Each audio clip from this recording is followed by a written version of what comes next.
Okay जी, हम करने जा रहे हैं chapter number 9 financial management. Financial management को पढ़ने से पहले हमें जानना पड़ेगा कि फाइनेंस क्या होता है। तो अगर हम फाइनेंस की बात करें तो फाइनेंस बेसिकली क्या होता है, money which is required for carrying out business activities.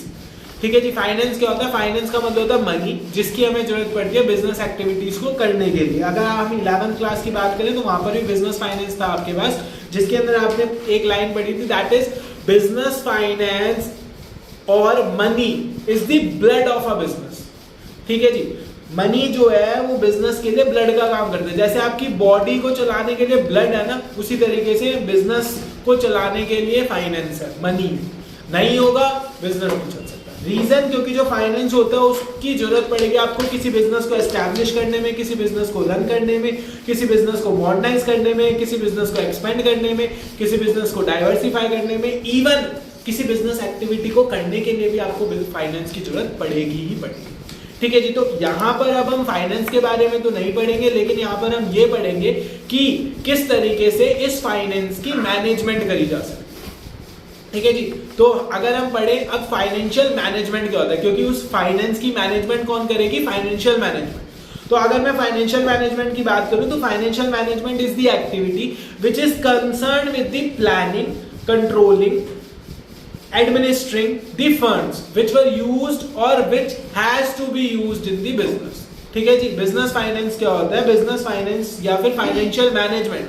Financial management क्या होता है, एक एक्टिविटी जो कि कंसर्न करेगी with the planning, raising, controlling and administering the funds which were used in business.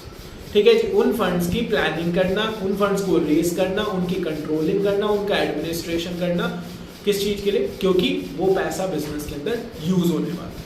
ठीक है जी, अगर मैं बात करूं तो ये कहीं ना कहीं कंसर्न करती है optimal procurement as well as usages of finance, कि जी जो पैसा मेरे बिजनेस के पास है उसकी यूजेज ऑप्टिमम यूज में हो सके, यानी कि सबसे बेटर तरीके से हो सके। और अगर मेरे को कहीं से पैसा लेना भी है तो मैं ऑप्टिमल प्रोक्योरमेंट कर सकूं, यानी कि ऐसी जगह से पैसा लूं जिससे कि मेरे बिजनेस को सबसे से ज्यादा बेनिफिट हो, लो से लो उस पर मेरे को पैसा वापस करना पड़े। ठीक है जी, रिस्की काम। इसके बाद अगर हम बात करें तो इसका काम एक और ये भी होता है कि हमेशा बिजनेस फाइनेंस जो है हमारी फर्म के पास इनफ रहे, ताकि अगर हमारे पास कोई अपॉर्चुनिटी आए फ्यूचर के अंदर तो हम उसको ग्रैब कर सकें। यानी कि अवेलेबिलिटी ऑफ फंड को भी बिजनेस के अंदर रखना फाइनेंशियल मैनेजमेंट का काम होता है। तो फाइनेंशियल मैनेजमेंट के मैंने आपको कुछ काम बता दिए, या फिर वो क्या होती है वो बताया। दैट इज फाइनेंशियल मैनेजमेंट क्या होती है जी, फाइनेंशियल मैनेजमेंट होती है हमारी जो कि काम करती है किस चीज से, प्लानिंग से रिलेटेड, रेजिंग ऑफ फंड से रिलेटेड, कंट्रोलिंग से रिलेटेड, एडमिनिस्ट्रेटिंग ऑफ फंड से रिलेटेड। और वो फंड किस चीज के लिए, हमारे बिजनेस के लिए। ठीक है, दूसरी चीज इसका मेजर कंसर्न किस चीज के ऊपर होता है कि हमारे बिजनेस के जो भी फंड्स हैं उनको ऑप्टिमल प्रोक्योरमेंट हो सके, और उसके साथ साथ ठीक है जी हम उस फंड को अच्छे से यूज कर सके। ठीक है, अवॉइडिंग आइडल फाइनेंस, यानी कि पैसा जो है वो ऐसे ही ना हमने कहीं से लिया है लेकिन वो ऐसे के ऐसी बिजनेस में रखा हुआ है, तो हमें तो उसके ऊपर देना पड़ेगा ना इंटरेस्ट, तो वो चीज लो। ठीक है जी, इसके बाद अगर हम बात करें next thing is objectives of financial management. तो इसके अंदर हम कुछ टाइप्स के ऑब्जेक्टिव पढ़ेंगे, जिसमें पहला आएगा प्राइमरी ऑब्जेक्टिव। ठीक है जी, तो प्राइमरी ऑब्जेक्टिव के अंदर सबसे पहली चीज आती है वेल्थ मैक्सिमाइजेशन। आप लोगों को लगता है कि किसी भी ऑर्गेनाइजेशन के लिए प्रॉफिट मैक्सिमाइजेशन मेजर चीज होती है, but profit maximization is a narrow concept, बहुत छोटी सी बात है। हर एक बिजनेस के लिए, हर एक मैनेजमेंट के लिए वेल्थ मैक्सिमाइजेशन बहुत बड़ी चीज है, और फाइनेंशियल मैनेजमेंट में तो मेजर एम ही होता है वेल्थ मैक्सिमाइजेशन। वेल्थ मैक्सिमाइजेशन का मतलब क्या होता है बच्चे, वेल्थ मैक्सिमाइजेशन का मतलब होता है maximise the shareholders wealth. जिन लोगों ने हमारे बिजनेस के अंदर पैसा लगाया है उनकी वेल्थ को बढ़ाना, दैट मीन्स ओनर्स के लिए वेल्थ बढ़ाना। वो कैसे बढ़ सकते हैं, बिजनेस को बढ़ा करके, उनके शेयर्स की वैल्यूज को बढ़ा करके, उनकी शेयर कैपिटल को बढ़ा। ठीक है जी, तो ओनर्स की वेल्थ को इंक्रीज किया जा रहा है। जैसे कि अगर किसी पर्सन ने 100 शेयर खरीदे 100 रुपए के, तो उस पर्सन ने हमारी कंपनी में 10,000 रुपए इन्वेस्ट करे। ठीक है, तो अगर हमारी कंपनी के शेयर का प्राइस 100 रुपए से 150 रुपए हो जाएगा तो उस पर्सन के वो 10,000 रुपए अपने आप 15,000 रुपए बन जाएंगे या नहीं बन जाएंगे? भाई 100 शेयर अब 150 रुपए बेचेगा तो 15,000 रुपीज मिलेंगे उसको। तो दैट इज वेल्थ मैक्सिमाइजेशन। उसकी वेल्थ बढ़ गई है, उसको बिजनेस के अंदर जो प्रॉफिट होगा वो तो मिलेगा ही मिलेगा, उसके साथ साथ जितना पैसा उसने बिजनेस में लगाया था ना वो भी बढ़ता जा रहा है। ठीक है, ये हमारा ऑब्जेक्टिव होता है किसका? फाइनेंशियल मैनेजमेंट का। ओके जी। अगर मैं इसके अंदर बात करूं तो हमारे जो मार्केट प्राइस होता है किसी भी कंपनी के शेयर का, वो 3 बेसिक फाइनेंशियल डिसीजन के ऊपर निर्भर करता है। ठीक है जी, वो 3 बेसिक फाइनेंशियल डिसीजन क्या होते हैं, जिसके अंदर 3 बेसिक फाइनेंशियल डिसीजन और शेयर होल्डर्स की वेल्थ मैक्सिमाइजेशन के ऊपर डिपेंड करता है कंपनी का शेयर प्राइस। ठीक है जी। अगर इसके अंदर हम बात करें next, that is other objectives. तो अदर ऑब्जेक्टिव्स की हम बात करें तो अदर ऑब्जेक्टिव्स में क्या आता है? पहला था हमारा दैट इज प्राइमरी ऑब्जेक्टिव, जिसमें हमने पढ़ा वेल्थ मैक्सिमाइजेशन। अब हम पढ़ रहे हैं अदर ऑब्जेक्टिव। अदर ऑब्जेक्टिव में सबसे पहली चीज है to procure sufficient funds for the organization. Organization के लिए सफिशिएंट फंड्स को प्रोक्योर करना जो है वो क्या है? हमारे फाइनेंशियल मैनेजमेंट का अदर ऑब्जेक्टिव है कि भाई हमारे ऑर्गेनाइजेशन के पास हमेशा सफिशिएंट फंड्स रहें।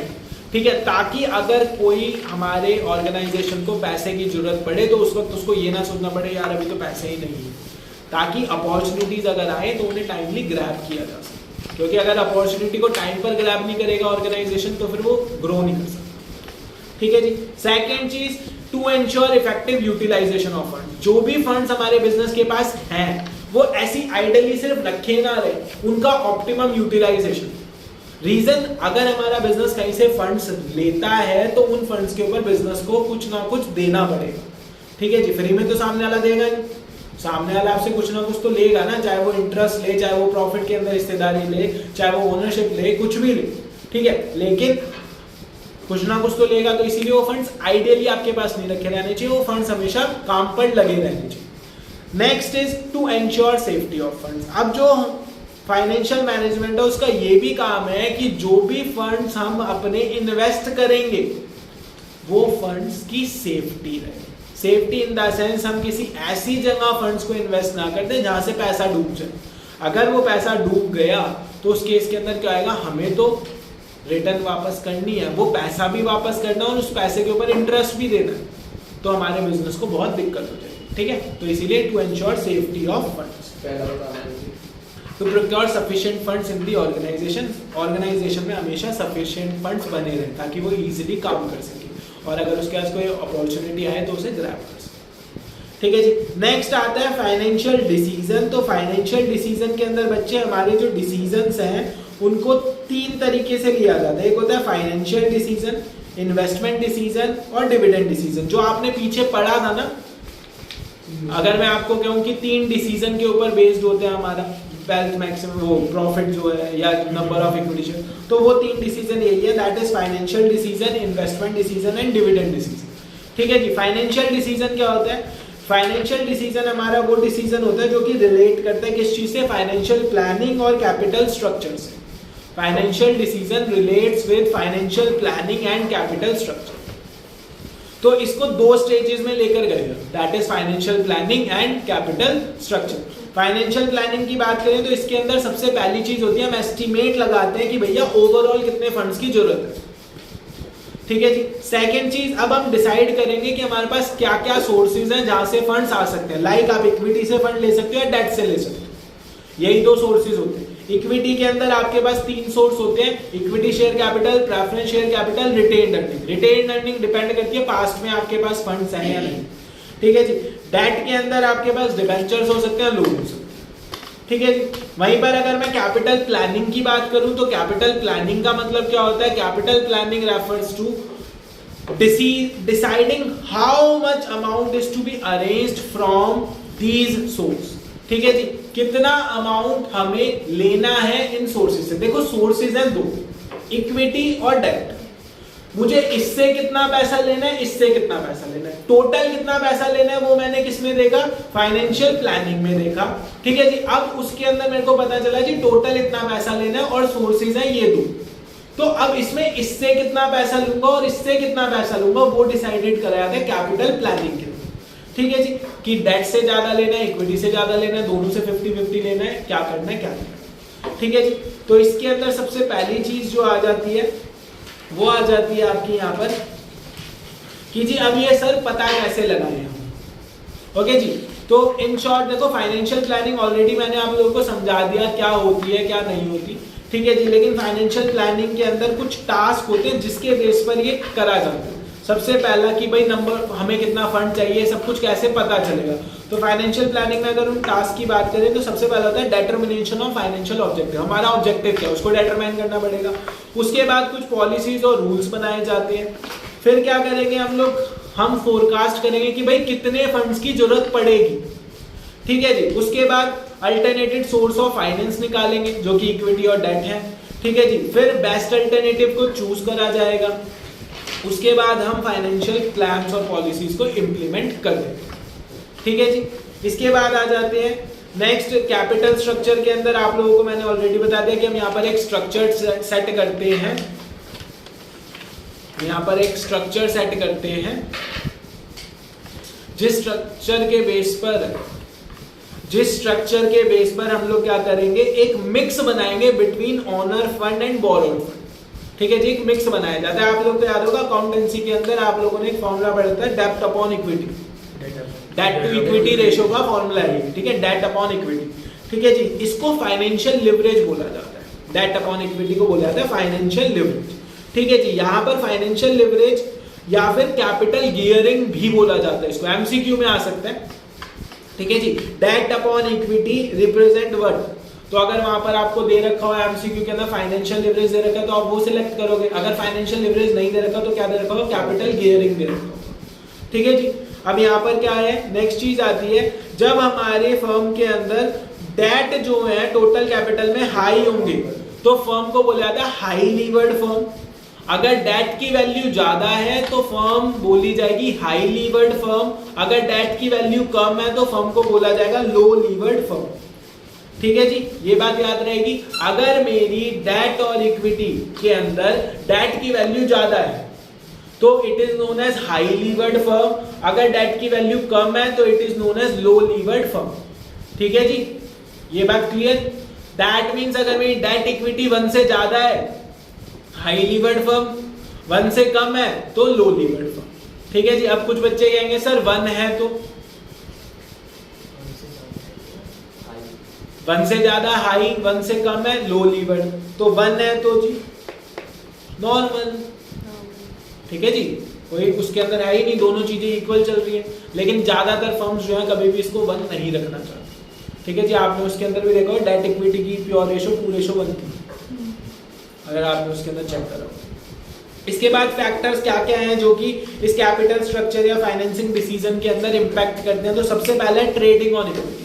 बच्चे ट्रेडिंग ऑन इक्विटी का मतलब क्या होता है, देखो हमारे जो इक्विटी शेयर होल्डर्स है ना, डिसीजन किसने लेना, उन्होंने ही लेना।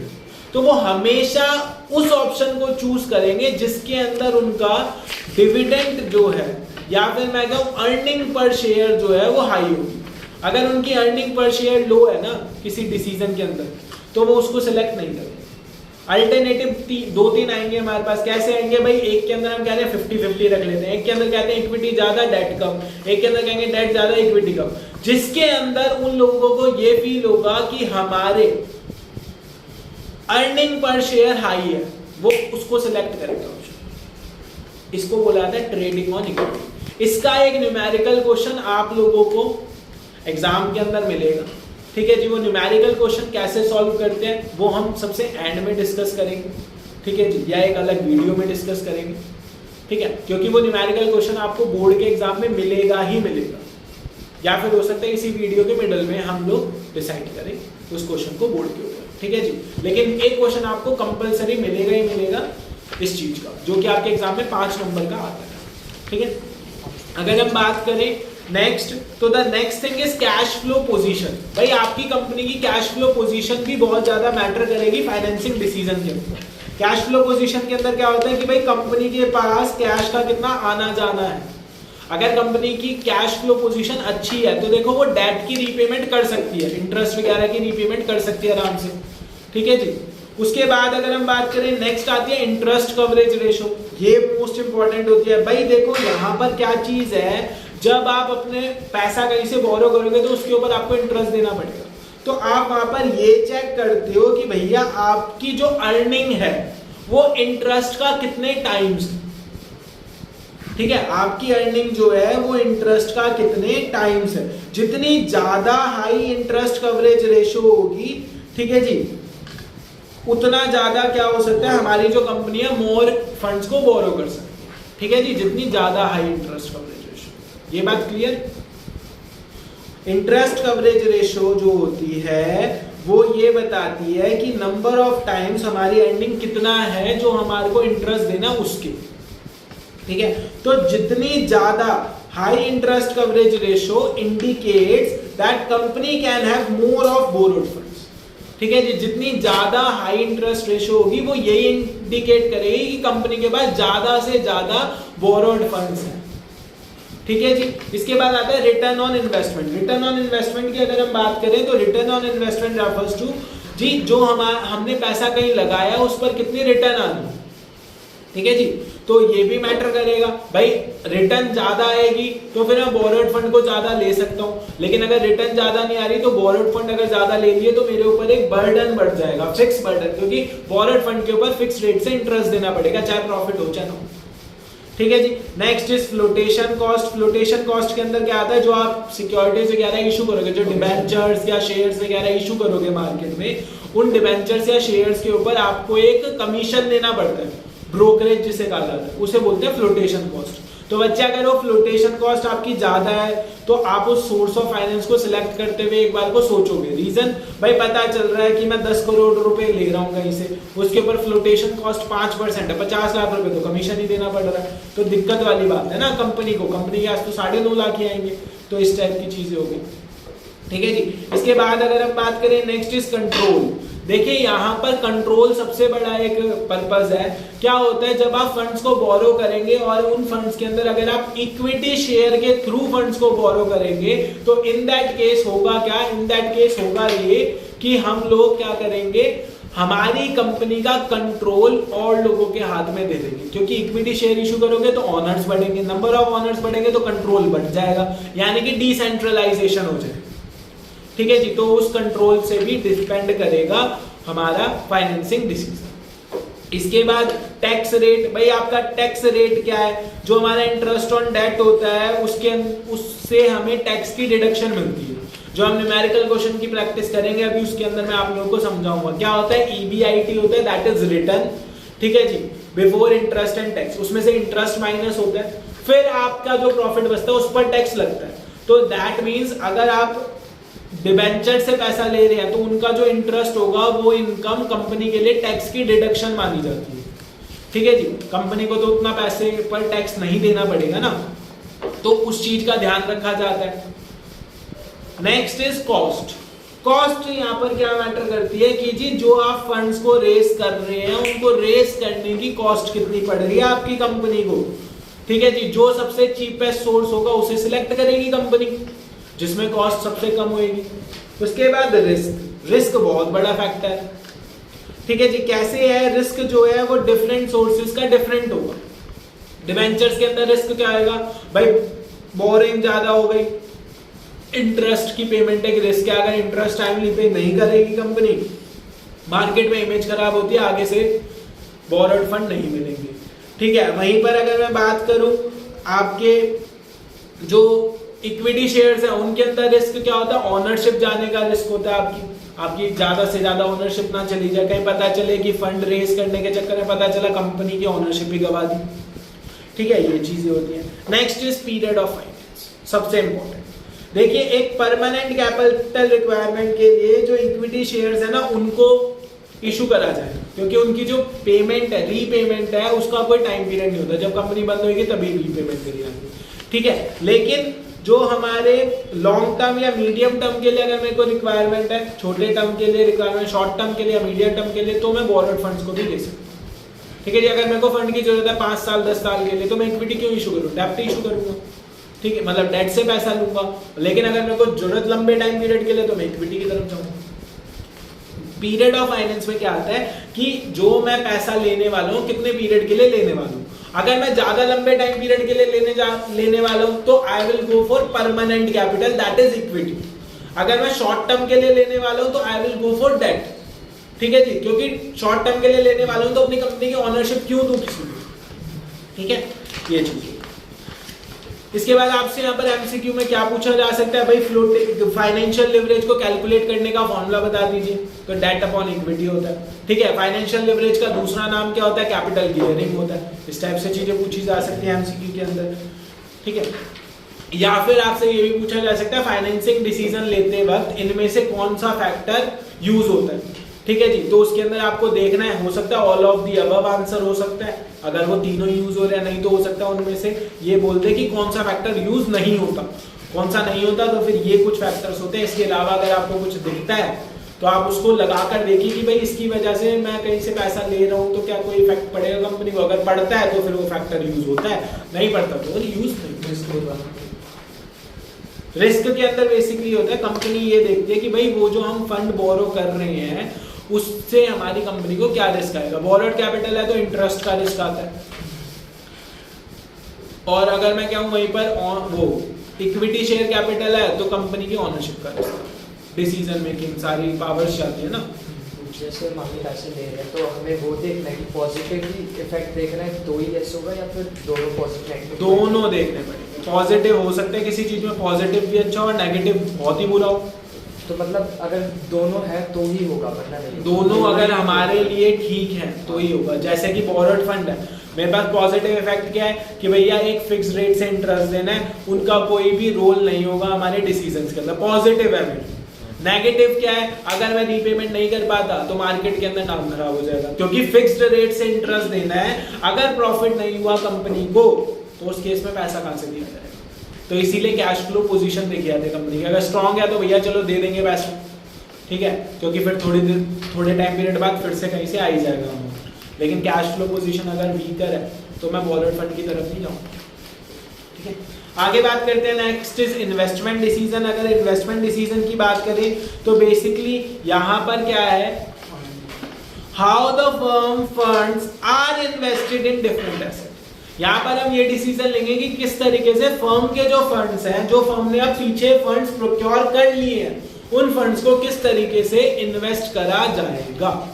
ठीक है जी, उन फंड्स को किस तरीके से इन्वेस्ट करा जाएगा। तो भैया यहाँ पर कुछ फैक्टर्स हैं जो कि इफेक्ट करते हैं। जैसे कि पहला फैक्टर है cash flow of the project. ठीक है जी, अगर मैं बात करूं ये जो हम पूरा का पूरा अभी पढ़ रहे हैं ना, ये नेक्स्ट ईयर ग्रेजुएशन में नेक्स्ट टू नेक्स्ट ईयर आप लोगों का सब्जेक्ट होगा फाइनेंशियल मैनेजमेंट के नाम से। वहाँ ये सब कुछ आप न्यूमेरिकली पढ़ेंगे बीकॉम में। ठीक है जी, कोई सीए करेगा तो वहां तो हो गई। ओके, इसके बाद अगर हम बात करें cash flow of the project के अंदर क्या होता है कि भैया टोटल कैसे कैसे रिसीट आएगी, कितनी कितनी रिसीट आएगी। अगर 5 साल का प्रोजेक्ट है, 5 साल में कितना पैसा आ जाएगा आपके पास, आप उसको देखोगे। आप उस 5 साल में कितना पैसा आ रहा है, उस पैसे के लिए कितना पैसा इन्वेस्ट कर रहे हो उसको देखोगे। पता चल रहा है 5 लाख इन्वेस्ट कर रहा हूं, 5 साल बाद 7 लाख रुपए आएंगे। ठीक है जी, तो फिर मैं ये देखूंगा कि कोई और प्रोजेक्ट है जिसके अंदर ज्यादा आ जाए रिटर्न, क्योंकि यहाँ तो 40% की रिटर्न आ रही है सिर्फ 5 साल में। ठीक है जी, तो इस तरीके से नेक्स्ट होता है रेट ऑफ रिटर्न कि जी कौन सी जो ऑप्शंस हैं इन्वेस्टमेंट करने के लिए उनमें रेट ऑफ रिटर्न किसका ज्यादा है। जिसका रेट ऑफ रिटर्न ज्यादा होगा कंपनी उसी में इन्वेस्ट करेगी। ठीक है, ये चीज आपको याद रखनी है। जैसे कि यहाँ पर और उससे पहले वाले कैश फ्लो के अंदर जिसका कैश फ्लो ज्यादा होगा कंपनी उसमें इन्वेस्ट करे। जैसे कि मैं आप लोगों को एक एग्जांपल देता हूँ। मेरे पास 3 ऑप्शन है। पहले ऑप्शन में मेरे को 5 लाख रुपए मिलेंगे 10 साल बाद, दूसरे ऑप्शन में मेरे को 7 लाख रुपए मिलेंगे 10 साल बाद, तीसरे ऑप्शन में मेरे को 4 लाख रुपए मिलेंगे 10 साल बाद। तो सबसे ज्यादा रिटर्न 7 लाख में आ रही है, ऑप्शन 2 विल बी सिलेक्टेड। उसके बाद 3 ऑप्शन है, रेट ऑफ रिटर्न बता रहा हूँ। पहले से 12% की रिटर्न मिलती है, दूसरे से 15% की मिलती है, तीसरे से 24 की मिलती है। We will go for third project 24% return. ठीक है जी, इस तरीके से। Next is investment criteria.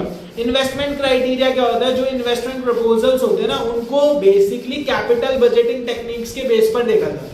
Capital budgeting techniques के अंदर क्या आता है, इसके अंदर आते हैं कुछ calculations regarding investment amount, interest rate, cash flow, rate of return, risk involved in the project. ठीक है जी, तो की क्राइटेरिया क्या निकल कर आता है, हम लोग उस चीज को चूज करते हैं इन्वेस्टमेंट के। ठीक है जी, जिसके अंदर लीस्ट रिस्क। जब मैं सारी चीजों को इवैल्यूएट करूंगा तो एक रिस्क फैक्टर निकल कर आएगा कि भाई यहाँ पर ज्यादा रिस्की है, यहाँ पर कम रिस्की है, तो हम उसको चूज करते हैं which is least risky reason, क्योंकि जो फंड्स हैं वो बोरोड है या बाहर से हमने उठाए और उसके ऊपर कंपनी खेल रही है। ठीक है जी, इस वजह से ओके। अगर आपको हाईयर रिटर्न चाहिए तो आपको रिस्की फंड्स को उठाना पड़ता है। वहां पर ये या तो आपका पैसा बिल्कुल डूब जाएगा या एकदम से पता चलेगा रात सुबह उठोगे तो खुशखबरी कि भैया अंबानी पिन छूट गया। ठीक है, ये चीज होती है। इसके बाद next thing is fixed capital.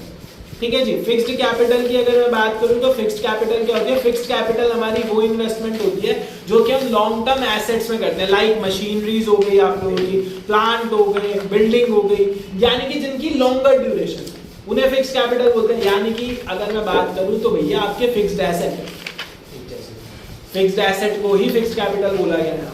ठीक है जी, machinery, plant, building longer duration होती है। ओके जी, क्या क्या फैक्टर होते हैं इनको खरीद इनमें करने के लिए? तो इनमें करने के लिए अगर मैं फैक्टर्स की बात करूं, सबसे पहला नेचर ऑफ द बिजनेस। आपके बिजनेस का नेचर क्या है? अगर मैन्युफैक्चरिंग कंसर्न है, आपकी मैन्युफैक्चरिंग है, तो भैया आपको करनी पड़ेगी फिक्स्ड एसेट में ह्यूज इन्वेस्टमेंट, क्योंकि जब तक बड़ी बड़ी मशीनरी नहीं लाओगे, आपके पास बड़ा स्पेस नहीं होगा, तो कैसे बिजनेस चलेगा? ठीक है जी, स्केल ऑफ ऑपरेशन, आप बड़े स्केल पर काम कर रहे हो, छोटे स्केल पर कर रहे हो तो आपको कम मशीनरी की जरूरत है, बड़े स्केल पर कर रहे हो तो ज्यादा मशीनरी की जरूरत है। ठीक है जी, next is choice of technique. आप लेबर इंटेंसिव से काम कर रहे हो, कैपिटल इंटेंसिव। कैपिटल इंटेंसिव का मतलब होता है मोर मशीनरी लेस लेबर। जब मोर मशीनरी आ गया तो आपको ज्यादा फिक्स्ड कैपिटल की जरूरत है, और अगर लेबर इंटेंसिव से कर रहे हो तो मोर लेबर लेस मशीनरी, तो ऑब्वियसली आपको कम कैपिटल इन्वेस्टमेंट की जरूरत है। Next is technology upgradation. क्या आप अपने बिजनेस की अपग्रेडेशन कर रहे हो as per the change in technology? अगर ऐसा कर रहे हो तो आपको मोर कैपिटल इन्वेस्टमेंट की जरूरत है। ठीक है जी, और अगर आप ऐसा नहीं कर रहे हो तो भैया कम की जरूरत है, क्योंकि जब जब टेक्नोलॉजी में चेंज आएगा आपको मशीनरी के अंदर चेंज करने पड़ेंगे, तो फिर आपको फिक्स्ड कैपिटल पे ज्यादा इन्वेस्टमेंट करनी पड़ेगी। ठीक है जी, इसके बाद अगर हम बात करें तो ग्रोथ प्रोस्पेक्ट्स। अगर आपका प्रोस्पेक्ट है ग्रोथ का, तो कंपनी को क्या करना पड़ेगा? ज्यादा से ज्यादा ग्रोथ करनी है तो उसको ज्यादा से ज्यादा फिक्स्ड कैपिटल की जरूरत पड़ेगी। ठीक है जी, कैसे पड़ेगी? हमें ज्यादा से ज्यादा ग्रोथ करने वाला है, हमें ज्यादा से ज्यादा अपनी फर्म को एक्सपेंड करना है।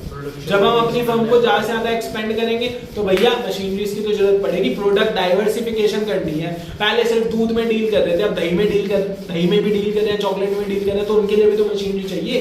प्रोडक्शन इंक्रीज करनी, कॉस्ट मिनिमाइज करनी और एक्सपेंडिचर करना है, जिससे बिजनेस और ग्रो करे।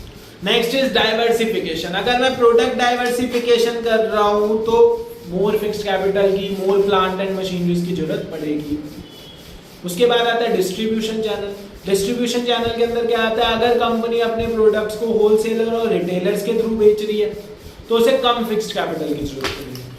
ठीक है जी, अगर वो इनको डायरेक्टली बेच रही है तो ज्यादा फिक्स्ड कैपिटल की जरूरत है, क्योंकि तब क्या आएगा, वो जितना प्रोडक्शन करेगी उतना ही माल बिकेगा। ठीक है, तो प्रोडक्शन ज्यादा रखनी पड़ेगी। अभी क्या आएगा, वो प्रोडक्शन कर करके इनके पास स्टोर कर सकती है।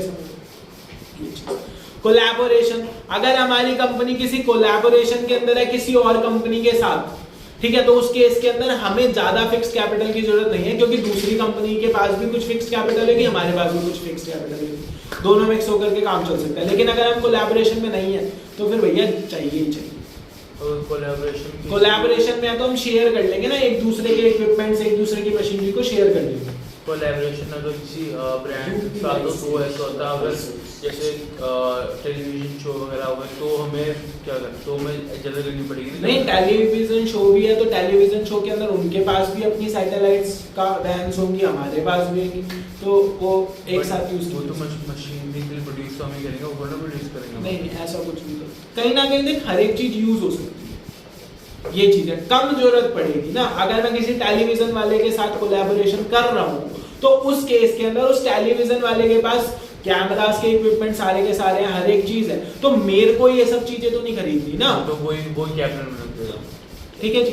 Next is working capital. Working capital क्या होती है बेटा? वर्किंग कैपिटल होती है वो पैसा जो कि मुझे जरूरत है day to day working of a business के अंदर, बिजनेस की रोजमर्रा की जरूरतों के लिए जिस पैसे की जरूरत होती है, दैट मींस असल में ये जो वर्किंग कैपिटल है ना, ये वो है जो आपके शरीर में खून घूमता रहता है। अगर कहीं से निकलना शुरू हो जाए तो आप खत्म। है ना। तो वही चीज है, जहां वर्किंग कैपिटल खत्म वहां बिजनेस। भैया अगर बिजनेस में पैसे का फ्लो नहीं होगा कुछ होएगा ही। वर्किंग कैपिटल होती है वो पैसा जो डे टू डे ऑपरेशंस के लिए जरूरी है। ये ऐसा पैसा होता है जो कि एक बार बिजनेस में लग जाता है तो कभी वापस निकलता है जब आपका बिजनेस बंद हो जाता है। आएगा आपके पास, हो सकता है डेली बेसिस पर, वीकली बेसिस पर, मंथली बेसिस पर आपके बिजनेस के पास वापस आएगा ये पैसा, लेकिन फिर दोबारा बिजनेस में लग जाएगा, एक घूमता रहता है। एक फिक्स अमाउंट बिजनेस में लगी रहती है। जैसे कि मैं इसके अंदर आपको एक एग्जांपल दूं, नमकीन वाले होते हैं जो नमकीन बनाते हैं। ये लोग क्या करते हैं, जब फर्स्ट टाइम किसी शॉप के ऊपर बेच करके आते हैं नमकीन, जो बड़ी बड़ी शॉप्स होती हैं, शॉप वाले पैसा नहीं देते, तो इनका पहली बार का पैसा बिजनेस में लग गया। जब ये दूसरी बार उनको नमकीन बेचने जाएंगे ना, तो पहली बार का पैसा दे देते हैं वो लोग, वो पैसा घूम करके आया, लेकिन अब दूसरी बार का लग चुका है। तो एक टाइम का पैसा इनका बिजनेस में हमेशा घूमता रहेगा। ठीक है जी, पैसा आएगा, अब ये सोचे कि वो पैसा आ गया तो मैं रुक जाऊं, तो फिर इसका बिजनेस बंद है, फिर बिजनेस कैसे चलेगा, आगे बिजनेस नहीं चल सकता ना। तो इसीलिए जब तक ये पैसा घूमता रहेगा तब तक बिजनेस चलेगा, जब ये पैसा घूमना बंद हो जाएगा बिजनेस। ठीक है जी, तो बहुत ज्यादा इंपॉर्टेंट पेमेंट मतलब अटकी जाती है हमेशा एक पेमेंट जो बिजनेस के अंदर फंसी हुई, अगर बिजनेस जो कर रहे हैं तो वो वापस आएगी फिर जो जब हम बिजनेस बंद करेंगे तो ये पैसा निकल जाएगा। ठीक है जी, वर्किंग कैपिटल जो होती है दो तरीके की होती है, एक होती है ग्रॉस वर्किंग कैपिटल और एक होती है नेट वर्किंग कैपिटल। ठीक है जी, अगर मैं बात करूं यहाँ पर तो करंट एसेट्स के अंदर जो हम इन्वेस्टमेंट करते हैं it is known as gross working capital. वहीं पर excess of current asset over current liabilities is known as net working capital. असल में क्या होता है, वर्किंग कैपिटल का एक फॉर्मूला होता है, that is current asset minus current liability. ठीक है जी, तो अगर मैं खाली करंट एसेट की बात कर रहा हूं तो gross working capital CA minus CL करके जो निकल कर आता है that is net working capital. ठीक है जी, current asset minus current liability. ठीक है, वो जो आप वर्किंग कैपिटल का फॉर्मूला पढ़ते हैं that formula is net working capital. ठीक है जी, इसके बाद कुछ फैक्टर्स जिनसे पता चलता है कि मुझे वर्किंग कैपिटल की रिक्वायरमेंट ज्यादा है या कम। ठीक है जी, सबसे पहली बात नेचर ऑफ द बिजनेस। अगर आपका मैन्युफैक्चरिंग कंसर्न है तो आपको ज्यादा जरूरत पड़ेगी वर्किंग कैपिटल की, अगर आपका ट्रेडिंग कंसर्न है तो कम पड़ेगी। ठीक है जी, scale of operation, large scale पर काम करोगे ज्यादा वर्किंग कैपिटल की जरूरत है, स्मॉल स्केल पर काम करोगे कम वर्किंग कैपिटल की जरूरत है। बिजनेस साइकिल, अगर आपका बूम पीरियड है, ठीक है जी, ज्यादा बूम पीरियड में ज्यादा से ज्यादा प्रोडक्शन होगी तो ज्यादा वर्किंग कैपिटल की जरूरत है। अगर आपका डिप्रेशन का पीरियड है तो कम प्रोडक्शन होगी, कम वर्किंग कैपिटल की जरूरत पड़ेगी। ठीक है जी, सीजनल फैक्टर, पीक सीजन में ज्यादा डिमांड होती है तो ज्यादा वर्किंग कैपिटल चाहिए। ठीक है जी, लीन सीजन के अंदर कम डिमांड होती है, कम वर्किंग कैपिटल चाहिए। ओके जी, उसके बाद क्रेडिट अलाउड टू कस्टमर, अगर आप क्रेडिट बेसिस पर सेल करते हो तो ज्यादा वर्किंग कैपिटल की जरूरत होगी, कैश बेसिस पर करते हो तो कम वर्किंग कैपिटल की जरूरत होगी। ठीक है जी, अगर सप्लायर आपको उधार सामान दे देता है, ठीक है जी, तो कम वर्किंग कैपिटल की जरूरत है। अगर सप्लायर कैश में ही सामान देता है तो ज्यादा वर्किंग कैपिटल की जरूरत पड़ेगी। ठीक है जी, इसके बाद इन्फ्लेशन डिफ्लेशन, इन्फ्लेशन की सिचुएशन में ज्यादा प्राइस हो जाता है चीजों का तो ज्यादा वर्किंग कैपिटल की जरूरत पड़ेगी। डिफ्लेशन में चीजों का रेट कम हो जाता है तो कम वर्किंग कैपिटल की जरूरत पड़ेगी, क्योंकि आप भी तो सामान कहीं से खरीद कर लाओगे ना, खरीद कर लाओगे उसमें पैसा लगेगा, आपका सामान बिकेगा या नहीं बिकेगा, क्योंकि महंगाई हो रखी है तो पैसा फंसा हुआ है तो ज्यादा पैसे की जरूरत है। ठीक है जी, ये बात क्लियर। अगर ऑपरेटिंग साइकिल की बात करें, लॉन्ग ऑपरेटिंग साइकिल है आपका, पहले सामान आप बनाते हो, फिर कहीं किसी और पर्सन के पास जाता है, उस पर्सन से किसी और के पास जाता है, फिर किसी और के पास जाता है, फिर किसी और के पास जाता है, फिर उधार में सामान बिकता है, फिर कुछ टाइम पीरियड बाद पैसा आता है, तो उसके अंदर आपको ज्यादा पैसे की जरूरत पड़ेगी। अगर शॉर्ट है ऑपरेटिंग साइकिल, भैया मैंने लिया, किसी को दिया, उसने आगे बेचा उधार पर, कुछ दिन बाद पैसा आता है, तो कम वर्किंग कैपिटल की जरूरत पड़ेगी। रॉ मटेरियल्स की अवेलेबिलिटी पर भी वर्किंग कैपिटल की जरूरत कम ज्यादा होती है। अगर अवेलेबिलिटी ऑफ रॉ मटेरियल जो है उसके अंदर लीड टाइम, यानी कि जो सामान है, सामान आप तक पहुंचने का जो टाइम होता है ना, उसे बोलते हैं लीड टाइम पीरियड। ठीक है जी, रॉ मटेरियल को एक्वायर करने का जो टाइम पीरियड होता है उसे लीड टाइम बोलते हैं। अगर ज्यादा है तो आपको ज्यादा वर्किंग कैपिटल की जरूरत पड़ेगी। रीजन, अगर लीड टाइम पीरियड ज्यादा है तो आप अपने पास स्टॉक ज्यादा रखोगे। जो टाइम पीरियड लगता है जब हम रॉ मटेरियल को ऑर्डर कर देते हैं, ऑर्डर करने के बाद हमारे तक पहुंचने, ठीक है जी। अगर वो टाइम पीरियड ज्यादा है, 7-8 दिन का है, ठीक है, तो आपको अपने पास स्टॉक रखना पड़ेगा, ठीक है जी। तो उस केस में ज्यादा वर्किंग कैपिटल की जरूरत पड़ेगी। अगर लीड टाइम पीरियड कम है तो कम वर्किंग कैपिटल की जरूरत पड़ेगी। ग्रोथ प्रोस्पेक्ट, अगर आपका ग्रोथ प्रोस्पेक्ट हाई है तो ज्यादा है वर्किंग कैपिटल रिक्वायरमेंट, अगर लो है तो कम है वर्किंग कैपिटल रिक्वायरमेंट। कंपटीशन ज्यादा, वर्किंग कैपिटल ज्यादा चाहिए, कंपटीशन कम, वर्किंग कैपिटल कम चाहिए। भाई कंपटीशन ज्यादा होगा तो कस्टमर इधर उधर भी जाएगा, तो आपका सामान जरूरी नहीं ऑन द स्पॉट बिक जाएगा, ठीक है।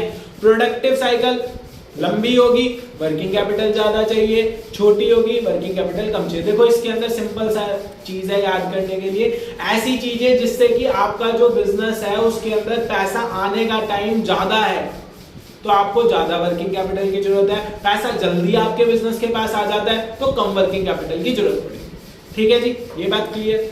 लास्ट आता है डिविडेंड डिसीजन। अगर हम डिविडेंड डिसीजन की बात करें तो डिविडेंड जो है बहुत बड़ा रोल निभाएगा यहाँ पर। रीजन डिविडेंड क्या होता है? डिविडेंड होता है प्रॉफिट का वो पार्ट जो शेयर होल्डर्स के अंदर बांटा जाता है। डिविडेंड होता है प्रॉफिट का वो पार्ट जो शेयर होल्डर्स के अंदर बांट दिया जाता है। अगर मैं बात करूं तो हर एक कंपनी जो है उसको एक डिसीजन लेना पड़ता है कि भैया प्रॉफिट का कितना हिस्सा शेयर होल्डर्स को दिया जाए, ठीक है जी। उसके पीछे का कारण असल में क्या होता है, जितना हिस्सा दे दिया जाएगा शेयर होल्डर्स को तो बाकी जो हिस्सा बच जाएगा वो कंपनी एज अ रिजर्व अपने पास रखती है, जिसे बोलते हैं रिटेन्ड अर्निंग, ठीक है।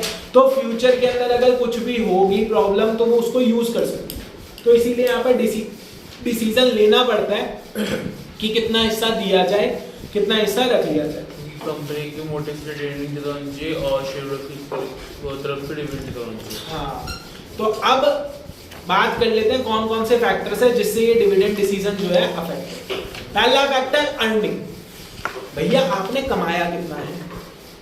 दूसरी चीज आपकी पास्ट अर्निंग जो है वो स्टेबल है या नहीं। अगर आपकी पास्ट अर्निंग जो है वो स्टेबल है तो कंपनी हाई डिविडेंड डिक्लेयर कर सकती है, क्योंकि उसे पता है हमारे पास हर साल इतना पैसा आता है, ठीक है जी। अगर स्टेबल नहीं है तो फिर वहां पर कंपनी को सोचना पड़ेगा यार इस साल ज्यादा प्रॉफिट हुआ है, थोड़ा कम ही डिक्लेयर कर देते हैं डिविडेंड, रिटेन अर्निंग रख देते हैं, ठीक है जी। Next, stability of dividend. Stability of dividend बनाकर रखना बहुत जरूरी होता है ताकि आपके शेयर होल्डर्स खुश रहें, उन्हें ये रहे कि हर साल हमारे को कंपनी इतनी रिटर्न दे देती है, ठीक है जी। तो वो चीज काफी ज्यादा आपकी डिविडेंड डिसीजन पॉलिसी के ऊपर फर्क लाएगी। Next, growth prospect. अगर आपका ग्रोथ प्रोस्पेक्ट है तो आपको पता है फ्यूचर के अंदर आपको पैसों की जरूरत पड़ेगी, आप रिटेन अर्निंग ज्यादा रखोगे।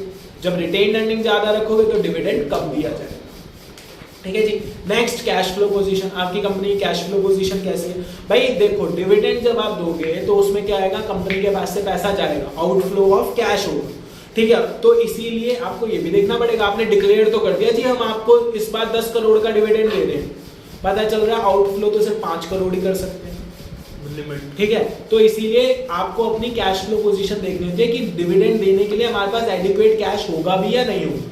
नहीं है तो फिर भैया नहीं दे सकते आप हाई डिविडेंड, ठीक है जी। नेक्स्ट होता है preference of share holders. Share holders की क्या प्रेफरेंस है, क्योंकि डिसीजन उनका है, डिविडेंड उन्हीं को मिलना है, उनकी क्या प्रेफरेंस है, वो क्या कह रहे हैं कि जी हमें हाई डिविडेंड चाहिए या रिटेन अर्निंग रख लो।